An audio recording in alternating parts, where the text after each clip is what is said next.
Hey, David Wigan here with Obi. We are talking January the 23rd. Man, we are cruising through January. It's only a matter of time before Groundhog Puxatawny Phil comes out.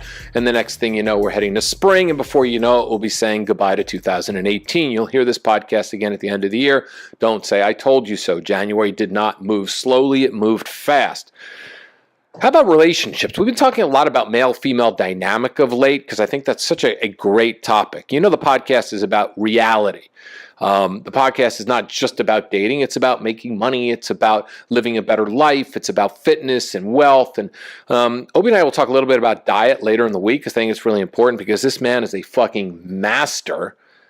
I mean, he does eat 2 dinners. You know, sometimes he'll text me and go, hey, man, you want to have dinner? No, I'm having dinner with my girlfriend. He's like, cool, I'll just eat the second dinner I just made the extras with, right? So later in the week, we're going to talk about getting into physical shape, body shape, bikini shape, and everything else. And it's not as simple as just eliminating carbs from your diet. It's about keeping your blood sugar levels low. It's about spiking your blood sugar. I'm king of spiking my blood sugar. I can't. At night, I just seem to want to eat carbs. So, you have to, we'll go through it later in the week. I'm not going to talk about it now because it's a topic that we need. So be sure to listen probably Thursday and Friday. We'll talk more about that. But right now, we're going to talk about the projector that we all do, So you want a relationship, which we all do, or you're in a relationship and you want that relationship to be the relationship that you want.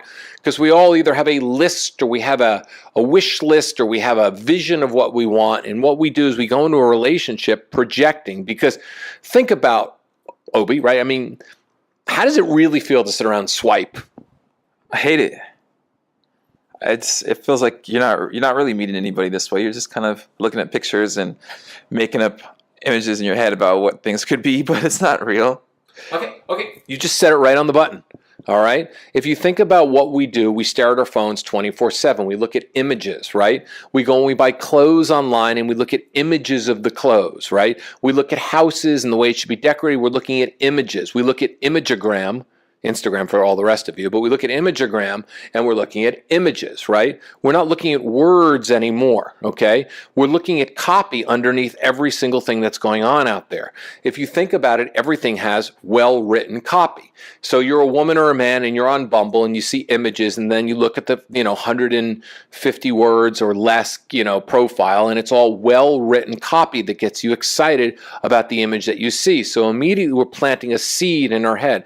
We create a story immediately we create some romantic story about that person. Men do it when they see a bikini shot of somebody because men get really stupid. They see a woman on Bumble or Tinder or an online dating site and they feel that this is the girl they want. They like her. Men have used those terms a lot. I like her. And I always tell men all the time, how the fuck do you like her? You don't even know her. She could be a complete bitch, right? Oh, no, I like her, right?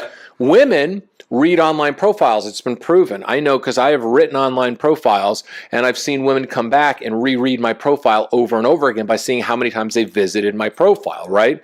So what we do is we project a story, a romance story. So then by the time, this is modern dating now, by the time we go out and meet that person, we have a projection story of who that person, we think that person is, right? So a woman or a man goes out on a date and they're already projected the whole thing. So the man can literally walk, into the date and they can talk and he can go, hey, by the way, I've got leprosy, and she doesn't even hear it, right? Because she's remembering about the daffodil picking and the Labrador running through the forest with them in the profile and how he loves to go travel and everything else. And she's got this story that she's created, and that's what people do because they so don't want to date anymore because dating is really annoying for most people. So they hook onto the story that they feel they've been sold, just like in any informational product or anything else. They literally buy the copy, they take the product, and they test ride it for 30 days, right? If you think about it, and then all of a sudden they don't see the real person come out because they're constantly being sold messages. We've been taught to date like it's an infomercial. It's almost like you and I should be doing infomercials for people. Hey, here's Bill over here, and Bill is a really good guy. He's got a black lab, and they like to walk through the forest together on a Saturday, and they like to sit outside the farmer's market. And Bill, that's how people are being sold nowadays. People aren't meeting organically as much anymore. They're being sold, so stories are being created, and I think they're missing the real person showing up. So do you think this happens because everyone's meeting online? Yeah, because people are afraid to talk to one another because you're not feeling the energy and the vibe. If you think about it, we create stories because words are magical. You write words for a living. So do I. You and I can write words and we can sell anything. We made a joke the other day about cryptocurrency, and I think it's a phenomenal way to make money, but we made a joke about this Japanese guy that nobody knows at all created the first Bitcoin, and there's this magical story about Neo in the Matrix, right? And everybody loves that story. Everybody's selling stories nonstop. If you think about the way people are in their life, they're constantly telling stories about why they can't do anything. LA is a really bad place to date. Meanwhile, it's a bad place to date, but I met somebody fucking phenomenal, right? New York City is really tough for a woman. There's too many women over men. I live in a small town. I can't seem to meet anybody, right? People tell stories. Why do they tell stories?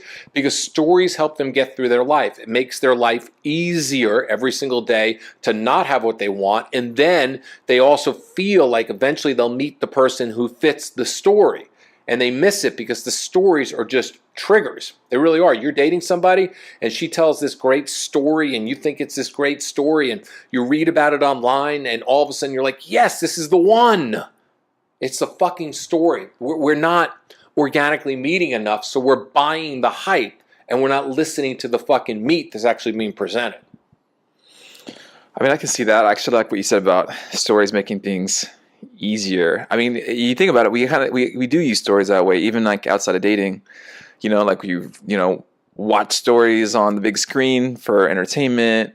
We're told stories. Like when we're trying to learn something, you tell a story about it. It makes it easier to understand. So I think we tell ourselves these same stories to rationalize our own decision making, right? Like the things that we do or don't do, we create a story around it to make it sound better to ourselves and to other people. When we say, hey, well, I didn't do this because blah, blah, blah, right? Or I want to do this because it's blah, blah, blah. And you create this story around it just to back up really the reason why you either did or didn't do something. And when you do this, you're really making a mistake on a daily basis. It's the stories we spin and the stories we tell ourselves don't allow us to see the truth about who we truly are or who we truly want. And I think that's huge. It's huge. We're being sold 24/7 every single fucking day. So dating has become a series of being sold, not a series of being told. So you need to listen to what people say instead of creating the story. And I think that's what we're missing here. I think that's the biggest thing. Someone presents themselves, you need to take notes. You need to literally write your own story about the person who's presenting themselves instead of believing the story that was written. Because we all know half the profiles that are written online are written from people like you and I. Man, friends ask me all the time, hey, can you write me a profile? Sure. I read him a great profile. Swipe, swipe, swipe. Ho, ho, ho. Santa Claus is in town. Swiping town. Swipeville. It's like I'm swipe miss. I write half that shit for people. I've got profile writing services. You're not getting the real person. You're getting the romantic person. I know what buttons are being pressed.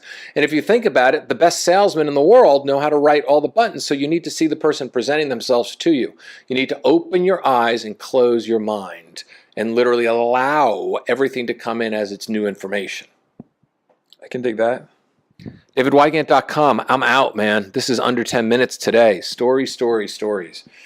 Pass the podcast along. Sorry about this today, too. There's a little fuzz in the background of this podcast because sometimes I get really excited at podcasts and I forget to turn off one of the mics that I needed to turn off. So I apologize today for a little fuzzy buzz in your ear, but maybe the buzz will wake you up. Maybe it's a little bee that's waking you up and saying, hey, listen, this buzz will fucking make you really listen to what's really going on in front of you.